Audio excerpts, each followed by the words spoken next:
जय हिंद। हम लोग इस लेक्चर में जानेंगे धार्मिक स्वतंत्रता के अधिकार के बारे में। हम इस लेक्चर में जानेंगे ये कहाँ से कहाँ तक है, ये 25 से 28 तक है। और हमारे भारत देश में धार्मिक स्वतंत्रता यानी धर्म कई प्रकार के हमारे भारत देश में पाया गया है। और इसमें सबसे पहले हम लोग जानेंगे किसके बारे में, यहाँ पे आर्टिकल 25 के बारे में। इसमें क्या चीज़ है, अंतःकरण की बात कहा गया। यहाँ पे अंतःकरण मतलब क्या चीज़ हो गया, आप किसी भी धर्म को मान सकते हैं। अंतःकरण यानी कि व्यक्तिगत रूप से आप किसी भी धर्म को मान सकते हैं। यहाँ पे ध्यान रखिए, यहाँ पे धर्म को परिवर्तन की बात नहीं कहा है, यहाँ पे है सो अंतःकरण की बात को है सो कहा गया है। और अंतःकरण की बात क्यों कहा गया है, क्योंकि धर्म परिवर्तन अगर बात की रहती है तो धर्म परिवर्तन में बहुत सारा एकदम लड़ाई झगड़ा और बवाल होता है। इसलिए ऐसे सब संविधान जो लोग बना रहे थे उन सब ने इन सब बातों को विशेष है सो ध्यान में है सो रख कर ही बनाया था। और इसलिए सो आप कोई भी धर्म को मान सकते हैं। जैसे हम मुस्लिम धर्म के हैं तो हम हिंदू धर्म को भी मान सकते हैं। अगर हम हिंदू धर्म के हैं तो मुस्लिम धर्म को भी मान सकते हैं, सिख धर्म को भी मान सकते हैं, या किसी भी धर्म को है सो मान सकते हैं। तो यहाँ पे अंतःकरण मतलब ये हो गया आपकी। अब अंतःकरण मतलब क्या चीज़, देखिए कोई भी चीज़ है, जैसे कोई भी धर्म की चीज़ें हैं तो अच्छी लगती है, ठीक। जैसे कोई गाने हैं तो और उसका रीति रिवाज है तो आप व्यक्तिगत रूप से ऐसे फॉलो कर सकते हैं, ठीक है। और यहाँ पे ये जरूरी नहीं है कि आप ऐसे एकदम हम धर्म परिवर्तन कर लिया और इसका एकदम पूरा मोहर यानी कि प्रचार कर ले चल के हम हिंदू धर्म से मुस्लिम में आए तो मुस्लिम से या हिंदू में आ गया तो सिख से है सो हिंदू धर्म में अपना लिए। तो इस तरह का यहाँ पे बातों को नहीं कहा गया, ठीक है। यानी कि आप धर्म का प्रचार नहीं कीजिए, आप अंदर ही अंदर मानिए, कोई दिक्कत आपको नहीं है। ये व्यक्तिगत रूप से है सो ये अंतःकरण की बात कर रहा है। और इसमें होता है अंतःकरण में आजकल देखते होंगे लव जिहाद, इसी के कारण होता है। लव जिहाद से तो धर्म का नाम है सो बदनाम हो करता है, साथ साथ है सो माँ बाप का भी नाम बदनाम होता है। अच्छा हमको ये एक चीज़ ये बताओ, आप जिस लड़की को लेके भागते हो तो यहाँ पे है सो देखो ले के भागने से धर्म का भी नाम बदनाम हुआ, माँ बाप का भी नाम बदनाम हुआ, इसके साथ साथ पूरे समाज का भी नाम बताओ। अपने व्यक्तिगत खुशी के लिए आप अगली पीढ़ी को बर्बाद करोगे। अच्छा हमको ये बताओ, अगर 20 साल के बाद अगर लेके भागेगा तो ठीक से एकदम बउआ से पैदा कर ही देगा एकदम कुछ दिन के बाद एकदम तुरंत ही। इसके बाद 20 साल बाद ऐसे शादी करेंगे अपना बचवा को, ठीक है। तो वो बताओ, और वो बेटा को आप लोग ऐसे रोक सकते हैं लाइन मारने के लिए? बेटा खुद से सर्टिफिकेट दे रखे हैं हाँ कि दूसरे लड़की को लाइन मारा। माँ को अगर डांटे तो माँ को ही सुनाते हैं, खुद तो आप पापा से फंसे थे। आपका दिमाग कहाँ है ठहरने में, इसलिए सबसे बचिए, ये सब बहुत फालतू चीज़ है, ठीक है। जिंदगी में 75 आएगी, 75 जाएंगी, जिंदगी में साथ वही निभाएगा जिसको इसे पापा मम्मी खोज के लाएंगे, ठीक है। इसको ऐसे ध्यान में रखिएगा। ये सब फालतू होता है, ये प्रेम वगैरह, ठीक है। प्रेम खुद देख के देखिए, इसका शब्द ही अधूरा कि ये कहाँ से पूरा कर सकेगा, पूरा देखिए ये है ना अधूरा, ठीक है। तो ये खुद है, ये अधूरा में ये जोड़ा नहीं पूरा क्या कर सकेगा। इसके बाद देखिए धार्मिक कार्य, ठीक है। अपना धार्मिक कार्य तो अपने रीति रिवाज के अनुसार से पूरी तरह से कर सकते हैं। जैसे होली में खूब एक दूसरे का रंग लगाइए, दीपावली में खूब दिवाली में एकदम पटाखे फोड़िए या दिया जलाइए।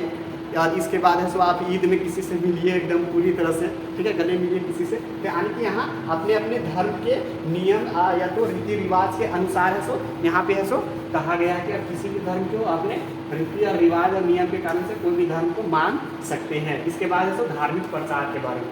यहाँ पे आप कोई भी धर्म कर रहे हैं तो आप है सो धर्म का प्रचार है सो कर सकते हैं। आजकल देखिएगा एकदम न्यूज़ चैनलों में एकदम लोग को एकदम बैठा देता है और खूब लड़ाता है धर्म के बारे में। यहाँ पे ध्यान दीजिए, आपका धर्म कैसा से भाड़ में गया, ठीक है। यहाँ पे दूसरों धर्म में क्या चीज़ गलत है उसको निकाला जाता है। इस सब मेंटलिटी से बाहर निकलो, ठीक है। एकदम दूसरे धर्म में क्या कमी है सो यहाँ पे अधिकांश से निकाला जाता है। जैसे जापुर के लोग देखिए कृपान से यहाँ पे सिख लोग रखते हैं, ठीक है। सिख लोग भी कृपान एकदम अमेरिका या तो इंग्लैंड वगैरह भी देश में तो भारत सरकार उसको ऐसा सर्टिफिकेट दे के रखी है, ठीक है। उन लोग भी ऐसा कृपान में ऐसा 5 चीज़ों को रखा जाता है। इसको हम हिस्ट्री में पढ़ा देंगे क्या क्या रखा जाता है, नहीं सो, ठीक है। तो वहाँ पे भी जाते हैं इन लोग भी समझते हैं, छोटा सा रखता है तलवार, ये नहीं कि बड़ा। अगर धार्मिक स्थान पर जाता है तो बड़ा रखता है। लोग बहुत ही ज़्यादा से पढ़े लिखे भी होते हैं।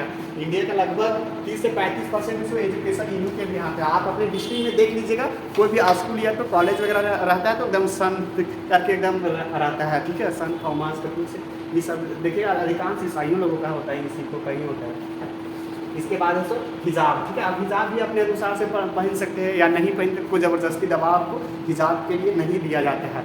जैसे 10,000 का लहंगा पहन रहे हैं तो हिजाब पहनिएगा तो पूरा दिखाना भी रहता है कि 10,000 का लहंगा पहने हैं तो, ठीक है। इसके बाद है सो ठीक है। हिंदू धर्म में एकदम सिंदूर लगाएगा। हम लोग के यहाँ की महिलाएं क्या से करते हैं, हम लोग की मम्मी सब ये सब एकदम यहाँ से लगाती है, एकदम पूरा एकदम सिंदूर लगाती है। देखो सिंदूर ऐसे झारखंड, बिहार, यूपी में एकदम पूरी तरह अच्छा से लगाया जाता है, ठीक है। और सिंदूर लगाने का प्रचलन कब आया, जब ऐसो रावण ऐसो सीता माँ को अपहरण करके अशोक वाटिका में ले गया, तो वहाँ पे ऐसो बैठ कर ऐसो सिंदूर लगा रही थी, ठीक है। तब उसी में हनुमान जी देखे कि माता जी आप सिंदूर क्यों लगाते हैं, इसमें बोले थे कि राम जी की आयु बढ़ती है, तो माँ सीता को बोलना चाहिए कि इसमें पति की आयु बढ़ती है। तो इसके बाद हनुमान जी ऐसे गए और पूरी एकदम शरीर में से पूरी तरह से एकदम सिंदूर ऐसे एकदम पूरा लपेट कर आ गए। तो इसके बाद ऐसे बोले देखिए माता हम सिंदूर लगा दे, तो उन्होंने कहा, माँ सीता ने क्या कहा कि सिंदूर आप क्यों लगाते, तो हनुमान जी बोले कि माता जी आप ही ने तो बोले थे कि सिंदूर लगाने से राम जी की आयु बढ़ती है। तो इसके बाद ऐसे माँ सीता ने कही कि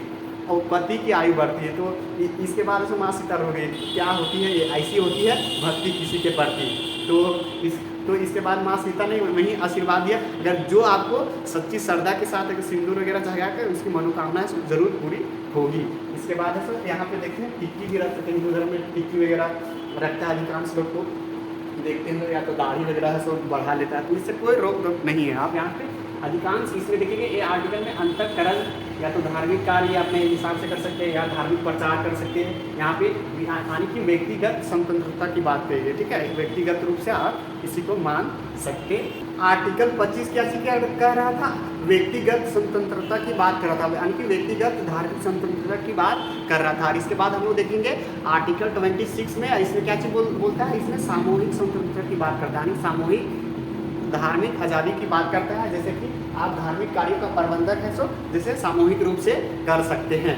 जैसे कि आपको यज्ञ करना है, यज्ञ से अकेले थोड़ी ना कीजिएगा, यज्ञ हो गया या तो जुलूस वगैरह निकालना रहेगा तो अकेले थोड़ी ना डांस करिएगा। तो यहाँ पे अनेक लोगों की आवश्यकता पड़ती है, यानी कि सामूहिक रूप से है सो आवश्यकता पड़ती है, उसी को बोलते हैं हम लोग, ठीक है। ये सामूहिक रूप से प्रबंधन करते हैं, जैसे यज्ञ करना हो गया या तो जुलूस निकालना होगा। इसीलिए है सो देखिए ये मूल अधिकार में है। अधिकतर देखते होंगे कहीं धार्मिक जुलूस वगैरह निकला रहता है तो इसमें पुलिस वगैरह नहीं रोकती है।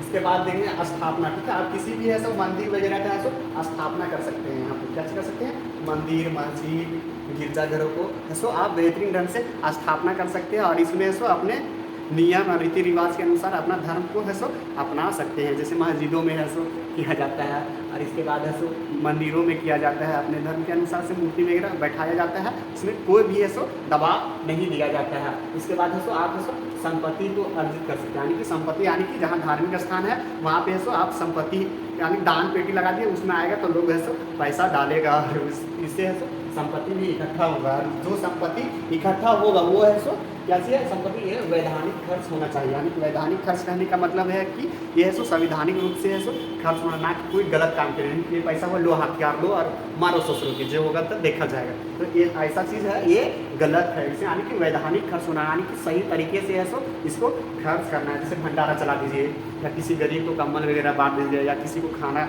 खिला दीजिए या तो किसी को एजुकेशन में जाके खर्च करवा दीजिए। तो यहाँ पे वैधानिक रूप से यानी कि सही तरीके से है सो बात है सो यहाँ पे करता है, यानी कि ये है सो सामूहिक रूप से सो बात करता है। इसमें आर्टिकल 26 और यहाँ पे थोड़ा सा याद कीजिएगा, ये आर्टिकल है सो 25 है सो यहाँ पे सीखो कि कृपान रखे कि स्वतंत्रता किस आर्टिकल में, ये है सो 25 में। ये यूपीएससी क्वेश्चन पूछी थी, इसको है सो थोड़ा सा ध्यान में रखिएगा। इसके बाद आर्टिकल 27 क्या चीज़ कहता है, और इसमें सो जो धार्मिक के कार्य का जो धन रहता है उसमें सो टैक्स नहीं रहता है, ये फ्री टैक्स रहता है। कैसे रहता है, ये फ्री टैक्स रहता है। इसलिए सो सरकार है सो टैक्स नहीं लेती, ठीक है। अभी इस पैसा जो धन धार्मिक कार्य में होता है सो जैसे पटना का हनुमान मंदिर है, ठीक है, वहाँ पे है सो कई सारे कितने सारे पैसे जमे होता है, तो वहाँ पे है सो ये है सो टैक्स नहीं लिया जाता है। या कोई भी मंदिर वगैरह में है सो कोई भी आने सीधा सीधी कर कहना कि यहाँ पे धार्मिक कार्य के में जितने भी पैसे इकट्ठा होते हैं तो उस पर सो टैक्स सो सरकार नहीं लेगी।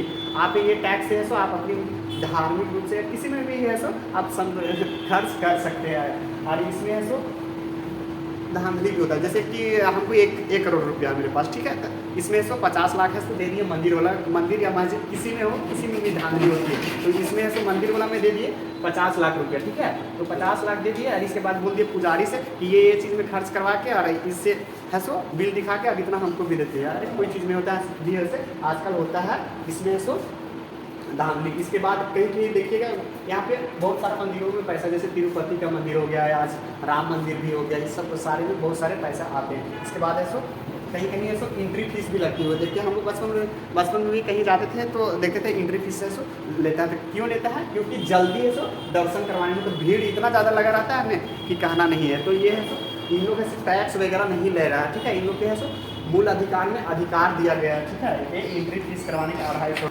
इसके बाद हम लोग देखेंगे आर्टिकल 28 के बारे में, ठीक है। यानी कि आर्टिकल 28 में क्या चीज़ कहा गया है?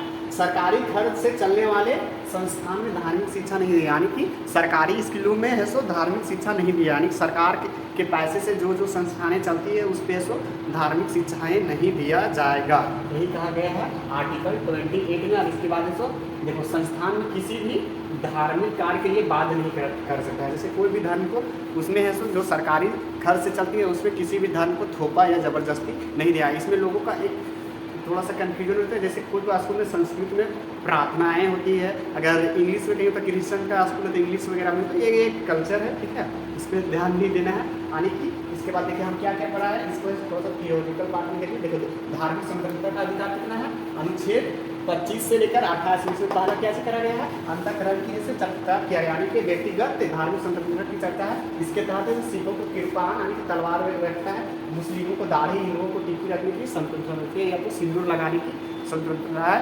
इसमें यानी कि आज़ादी मिला हुआ है। आप लोग इसको ठीक है अंतःकरण कीजिएगा, धर्म परिवर्तन नहीं कीजिएगा, और लव जिहाद तो एकदम मत कीजिएगा, ठीक है। इसमें तो पूरी तरह से एकदम बदनामी ही होती है।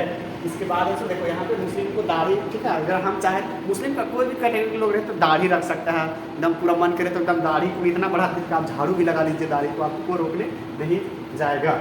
इसके बाद है सो आर्टिकल मतलब ये है सो व्यक्तिगत रूप से बात करता है। इसके बाद ये 26 है सो ये सामूहिक रूप से बात करता है, ठीक है, सामूहिक आदत। इसके तहत से आग हवन सड़क पर है सो नमाज पढ़ने की अनुमति भी है सो आर्टिकल 26 ही देता है। इसके बाद है सो देखो आर्टिकल 27 में इसमें धार्मिक कार्य पर है सो जितना भी धन यानी कि ट्रस्ट में यानी रहता है जितना भी पैसा उसमें है सो सरकार से टैक्स नहीं लेती है। इसके बाद देखो यहाँ पे धार्मिक आर्टिकल 28 क्या करेगा? धार्मिक धन से चलने वाले यानी धार्मिक खर्च से चलने वाले संस्थान में धार्मिक शिक्षा नहीं दी जाएगी, ठीक है। ये जैसे यहाँ पे रिमार्क है, ठीक है, देखो संस्कृत एक भाषा है ना कि एक हिंदू धर्म की धार्मिक शिक्षा। इसी प्रकार है सब उर्दू एक अरबी एक भाषा है और किसी इस्लाम धर्म की शिक्षा अथवा सरकारी मदरसा अनुच्छेद 28 का उल्लंघन नहीं है, ठीक है। इसमें आप लोग देखिएगा, ठीक है, कि एक भाषा होता है, ठीक। संस्कृत में अधिकांश से हिंदू लोगों का ही दबदबा रहता है, ठीक है, क्योंकि जितना भी हिंदू का